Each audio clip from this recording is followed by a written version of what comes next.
Welcome to MarineMax in Wrightsville Beach. My name's Dean Ashton, and this afternoon we're going to look at our 2020 Scout 195 Sportfish. The boat is 8.5 feet wide and 19.5 feet in overall length.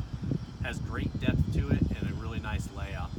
First, we'll start with the way we've powered the boat. It's equipped with the 115 horsepower Yamaha 4-stroke. You have rod holders at the transom, as well as 2 integrated seats. Your portside seat does have storage underneath and also has a drain.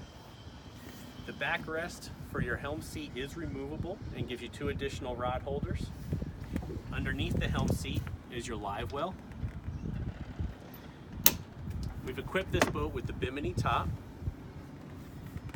At the console, you have the stainless steel wheel with Edson knob. Plenty of space to flush mount some electronics. Your Yamaha gauges on the port side and compass up top. Underneath the console, you have lockable storage.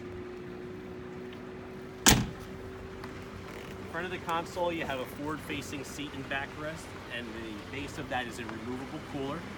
Nice big sun pad at the bow of the boat.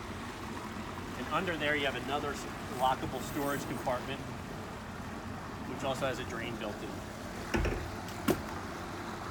Up in the bow of the boat, you do have a designated anchor locker and hop-down cleats. That's a real quick look at our 2020 Scout 195 Sportfish. If you'd like to see this boat in person or any of the other Scouts we have in stock, ask for me, Dean Ashton, and I'll be happy to help you out.